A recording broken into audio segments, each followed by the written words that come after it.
শেরপুরের ঝিনাইগাতীর গারো পাহাড়ে viral content তৈরির নেশায় বাড়ছে বন্য হাতিকে উত্ত্যক্ত করার প্রবণতা। এতে খাবারের সন্ধানে লোকালয়ে আসা হাতির দল পড়ছে চরম বিপাকে, বাড়ছে ক্ষয়ক্ষতির পরিমাণ, ঘটছে প্রাণহানিও।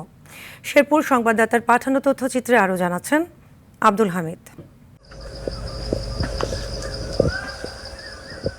শেরপুরের ঝিনাইগাতী উপজেলার সীমান্তবর্তী এলাকায় খাবারের খোঁজে গারো পাহাড়ের এক টিলা থেকে আরেক টিলায় ঘুরে বেড়ায় বন্য হাতির পাল। তবে তাদের চলাচলের পথে বিঘ্ন ঘটাচ্ছে অসাধু কন্টেন্ট ক্রিয়েটররা। ভিউ বাড়ানোর নেশায় বন্য হাতির পিছু নিয়ে মানুষকে উস্কে দিচ্ছে তারা। পটকা ফুটিয়ে ঢিল ছুঁড়ে উত্ত্যক্ত করা হচ্ছে হাতির পালকে।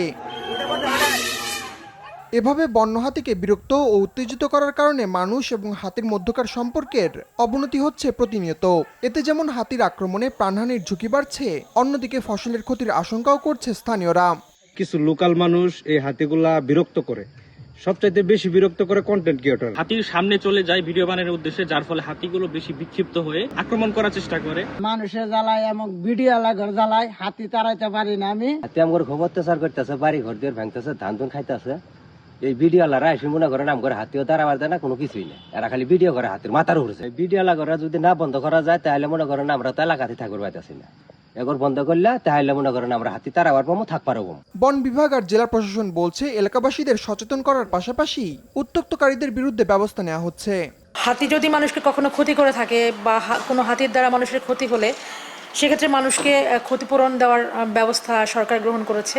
মানুষকে ক্ষতিপূরণ দেওয়া হচ্ছে এবং একই সাথে মানুষ যাতে হাতিদেরকে বিরক্ত না করে সে ব্যাপারে আমরা জনগণকে সচেতন করার কার্যক্রম অব্যাহত রেখেছি। বন্যপ্রাণীর যেখানে অবস্থান করে সেখানে গিয়ে যারা কন্টেন্ট ক্রিয়েশনের চেষ্টা করছে সেই সকল কন্টেন্ট ক্রিয়েটরদের আমরা নিরুৎসাহিত করছি।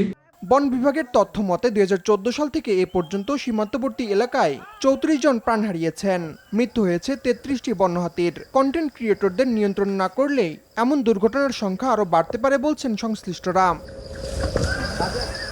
আব্দুল হামিদ, RTV।